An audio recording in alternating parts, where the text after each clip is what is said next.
गरीब परिवार ने खाया जादुई अंडा बिरयानी। चलो परी, पकड़म पकड़ाई खेलते हैं। बहुत दिन हो गए हमें पकड़म पकड़ाई खेले हुए। लेकिन हम दो लोगों में क्या मजा आएगा, एक काम करते हैं, जानवी को भी बुला लेते हैं। दोनों बहन भाई पकड़म पकड़ाई खेलने के लिए जैसे ही जानवी के घर उसे बुलाने के लिए जाते हैं तो देखते हैं कि जानवी सोफे पर बैठकर आराम से गर्मा गर्म अंडा बिरयानी खा रही है। जानवी चलो, हम सब पकड़म पकड़ाई खेल रहे हैं। नहीं, मैं नहीं चलूंगी, मैं अभी अंडा बिरयानी खा रही हूँ। क्या अंडा बिरयानी? मेरी मम्मी ने आज मेरे लिए अंडा बिरयानी बनाई है, ये खाने में बहुत ज्यादा टेस्टी है। इस अंडा बिरयानी में से तो सच में बहुत अच्छी खुशबू आ रही है, क्या हम भी थोड़ा खा सकते हैं? ये तो मेरी झूठी है, अगर तुम्हें खाना है तो तुम अपनी मम्मी को बोलो, वो भी तुम्हारे लिए इतनी टेस्टी अंडा बिरयानी बना देंगी। जानवी की बात सुन परी और मोनू का भी अंडा बिरयानी खाने का काफी मन करता है। दोनों बहन भाई भागे भागे अपनी छोटी सी गरीब झोपड़ी में आते हैं और अपनी माँ को अंडा बिरयानी बनाने के लिए कहते हैं। अंडा बिरयानी बना दो ना, हमें भी अंडा बिरयानी खानी है। पता है जानवी के माँ ने उसके लिए ढेर सारी अंडा बिरयानी बनाई है। बेटा, उन लोगों में और हम में कितना फर्क भी तो है। तुम्हारे बाबा और मैं कितनी मुश्किलों से मिलकर ये घर चला रहे हैं, ये हम ही जानते हैं। लेकिन मैं तुमसे वादा करती हूँ, एक दिन मैं तुम दोनों को जरूर अंडा बिरयानी खिलाऊंगी। अंडा बिरयानी खिलाने की बात से दोनों बच्चे खुश हो जाते हैं। जहाँ सुनिधि लोगों के घरों में साफ सफाई का काम करती, वहीं उसका पति आनंद लकड़ियाँ काटने का काम करता था। इतनी मेहनत करने के बाद भी बड़ी मुश्किलों से उनके घर का गुजारा निकल पाता था। आज खाने में क्या बना रही हो? नमकीन दलिया बच्चों। क्या आज भी नमकीन दलिया? माँ, तुमने तो कहा था कि तुम हमारे लिए अंडा बिरयानी बनाओगी। कितना वक्त बीत गया लेकिन तुमने हमारे लिए अंडा बिरयानी नहीं बनाई। बच्चों, अंडा बिरयानी बनाने के लिए काफी सारा सामान चाहिए होता है और उनके लिए काफी सारे पैसे भी लगते हैं और हमारे पास कहाँ इतने पैसे हैं। तो आपने हमसे झूठा वादा क्यों किया कि आप हमें अंडा बिरयानी खिलाओगी? आपने आज तक कभी भी हमें कुछ भी अच्छा नहीं खिलाया है। बस जब देखो दलिया, खिचड़ी, दाल, रोटी खिलाती रहती हो। हमें नहीं खाना ये सब। इतना कहकर सुनिधि के दोनों बच्चे उससे रूठ कर बाहर चले जाते हैं। अपने बच्चों को हमेशा अच्छे खाने के लिए तरसता देख सुनिधि को काफी दुख होता था, लेकिन अपनी गरीबी के चलते बेचारी सुनिधि चाहकर भी कुछ नहीं कर पाती। ये गरीबी क्या हम लोगों के लिए श्राप से कम थी, जो अब ये बारिश ने भी हम पर अपना कहर बरसाना शुरू कर दिया है। अरे माँ जी, क्या हुआ? आप खुद से क्या बातें कर रही हैं? देखना बहू, फिर से आज बारिश में छत टपकनी शुरू हो गई। मैं तो परेशान हो चुकी हूँ इस टपकती छत से। जाने कब ठीक होगी ये छत। मालकिन ने आज ही तनख्वाह दी है, इससे तो मैं अपने दोनों बच्चों के लिए बिरयानी बनाने की सोच रही थी, लेकिन अगर इससे बिरयानी बना दी तो हम सबको हर रोज बारिश में इस टपकती छत के नीचे ही गुजारा करना होगा। लगता है इस बार मैं अपने बच्चों को अंडा बिरयानी नहीं खिला पाऊंगी। अपने परिवार को बारिश के मौसम में यूं टपकती छत के नीचे हर रोज सोता देख इस महीने की तनख्वाह से सुनिधि अपनी टपकती छत की मरम्मत करवा देती है और इस बार भी वो अपने बच्चों को अंडा बिरयानी नहीं खिला पाती। हल्की हल्की बारिश होने लगती है। कितनी बेबस माँ हूँ मैं, जो आज तक अपने बच्चों को एक अच्छी चीज नहीं खिला सकी। उन्होंने मुझसे मांगा ही क्या, सिर्फ अंडा बिरयानी ही तो मांगी थी, लेकिन मैं उन्हें वो भी नहीं खिला सकती। कितनी बुरी माँ हूँ मैं। सुनिधि मनी मन खुद बातें करते हुए काम पर जा रही होती है कि तभी सुनिधि को रास्ते में एक ढाबा दिखाई देता है, जिसमें उसकी पड़ोस में रह रही कोमल लोगों को अंडा बिरयानी बनाकर बेच रही होती है, जिसे देख सुनिधि फौरन कोमल के पास जाती है। कोमल बहन, अंडा बिरयानी की एक प्लेट कितने की है?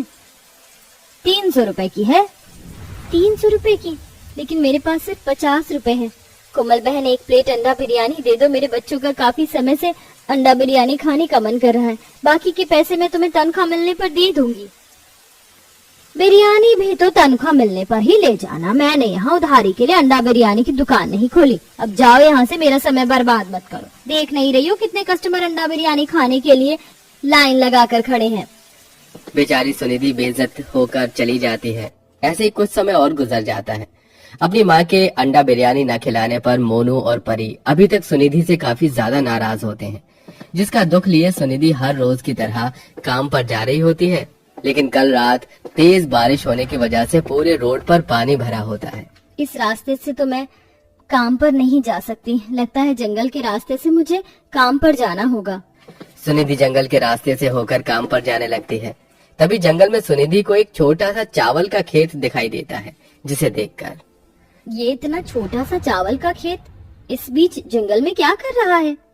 सुनिधि उस चावल के खेत को देखकर काफी हैरान हो जाती है कि तभी मौसम का रुख बदलने लगता है। ये क्या, अगर बारिश होगी तो ये सारे चावल की खेती तो ज्यादा पानी पड़ने की वजह से खराब हो जाएगी। अब मैं क्या करूं?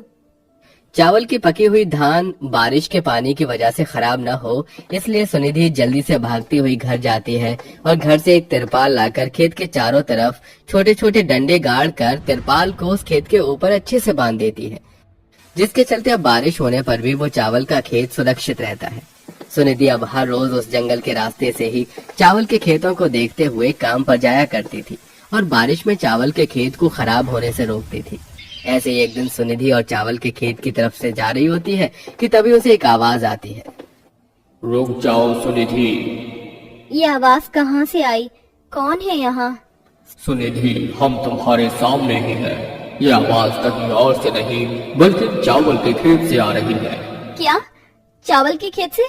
लेकिन ये कैसे हो सकता है? कहीं मैं कोई सपना तो नहीं देख रही? नहीं सुनिधि, ये सपना नहीं बल्कि हकीकत है। हम जादुई चावल का खेत है। तुमने इतने दिनों तक इस भयंकर बारिश से हमारे चावलों को खराब होने से बचाया, इसलिए हम तुम्हारा शुक्रिया अदा करना चाहते हैं। अगर तुम चाहो तो हमारे इस खेत से अपने परिवार के लिए चावल ले जा सकती हो। उस जादुई चावल के खेत की बात सुन सुनिधि थोड़े से चावल की धान को अपने घर ले जाती है। अरे सुनिधि, तुम आ गई। देखो, आज मालिक ने खुश होकर मुझे 100 रुपए दिए थे, तो उनके मैं ये अंडे ले आया। हम बच्चों को अंडा बिरयानी न सही, कम से कम अंडा तो खिला ही सकते हैं ना। आज हम बच्चों को अंडा नहीं बल्कि अंडा बिरयानी ही खिलाएंगे। देखिए, मैं ये चावल की धान लेकर आई हूँ। सुनिधि अपने लाए हुए जादुई चावल और अंडे से पूरे परिवार के लिए अंडा बिरयानी बनाती है, जो सभी को बहुत पसंद आती है। अरे सुनिधि, तुमने तो सच में बहुत बढ़िया अंडा बिरयानी बनाई है। अरे मैंने तो सोचा भी नहीं था कि अंडा बिरयानी खाने में इतनी ज्यादा लाजवाब होगी। इस अंडा बिरयानी की खुशबू तो जानवी की अंडा बिरयानी से भी अच्छी है। माँ, मेरी प्लेट खाली हो गई, मुझे थोड़ी और अंडा बिरयानी दो ना। लेकिन बेटा, अंडा बिरयानी तो खत्म हो गई, मैंने बस थोड़ी सी ही बनाई थी। सुनिधि इतना बोल ही रही होती है कि तभी जिस बर्तन में सुनिधि ने अंडा बिरयानी बनाई थी उसमें से एक आवाज आती है, जिसे सुन सुनिधि जैसे ही उस बर्तन की प्लेट हटाती है तो वो बर्तन पूरा का पूरा अंडा बिरयानी से भरा हुआ होता है। इसके अंदर तो अभी तक बिरयानी का एक चावल भी नहीं था और अब ये पूरा अंडा बिरयानी से भरा हुआ है। सुनिधि का पूरा परिवार फिर से एक बार पेट भरकर अंडा बिरयानी खाता है, लेकिन जैसे जैसे सुनिधि उस बर्तन में से सभी को अंडा बिरयानी निकाल कर देती है, वो बर्तन अंडा बिरयानी से भरता जाता है। ये हो क्या रहा है? ये बर्तन खाली होने की बजाय दोबारा से अंडा बिरयानी से कैसे भर रहा है? क्योंकि सुनिधि, हम मामूली अंडा बिरयानी नहीं बल्कि जादुई अंडा बिरयानी है। तुम्हें तो पता है, तुमने जिस चावल से अंडा बिरयानी बनाई है वो जादुई चावल है, इसलिए अब ये अंडा बिरयानी भी जादुई हो चुकी है और ये अब कभी भी खत्म नहीं होगी। अरे वाह, ये तो हमारी बल्ले बल्ले हो गई। अब तो हम रोज रोज अंडा बिरयानी खाएंगे। हमें जिसकी सबसे ज्यादा जरूरत थी ऊपर वाले ने हमें वही दिया। अब हमारा परिवार कभी भी भूखा पेट नहीं सोएगा। सारा परिवार उस जादुई अंडा बिरयानी को खाकर काफी खुश होता है और अब किसी भी दिन उन्हें भूखा या रूखा सूखा खाकर नहीं सोना पड़ता है। माँ जी, मैं सोच रही हूँ क्यों ना अब हम मजदूरी और लोगों के घरों में काम करना छोड़ इस जादुई अंडा बिरयानी को बेचना शुरू करें। वो कोमल 300 रुपए प्लेट अंडा बिरयानी बेचती है, तो क्यों ना हम 100 रुपए प्लेट अंडा बिरयानी बेचें और गरीब लोगों को मुफ्त में अंडा बिरयानी दें, जिससे उन लोगों का भी पेट भर जाए और हम भी अपनी रोजी रोटी कमा लें। अब सुनिधि अपनी सास और पति के साथ मिलकर उस जादुई अंडा बिरयानी को लोगों को बेचना शुरू करती है। सुनिधि की जादुई अंडा बिरयानी कोमल की अंडा बिरयानी से काफी ज्यादा स्वादिष्ट थी, जिसके चलते अब कोमल के सारे कस्टमर सुनिधि के यहाँ से अंडा बिरयानी खाया करते थे, जिसके चलते कोमल अब सुनिधि से काफी जलने लगती है। क्या हो गया है आप लोगों को? मेरा इतना अच्छा ढाबा छोड़कर आप लोग इस ठेले से इसकी गंदी अंडा बिरयानी खा रहे हैं। भाई वाह, अंडा वाली गंदी बिरयानी इनकी नहीं बल्कि आपकी थी। एक तो आप इतनी महंगी अंडा बिरयानी बेचती हो, ऊपर से न स्वाद न मसाला, और इन्हें देखो सिर्फ 100 रुपए में इतनी अच्छी अंडा बिरयानी खिलाती हैं। अरे अब से हम हमेशा इनकी ही अंडा बिरयानी खाएंगे। उन सभी कस्टमर की बात सुन कोमल का मुंह बन जाता है। वहीं अब जादुई अंडा बिरयानी की वजह से सुनिधि के पूरे परिवार के दिन दुगनी और रात चौगनी होती है और अब पूरा परिवार ऐसे ही खुशी खुशी अपनी जिंदगी जीता है।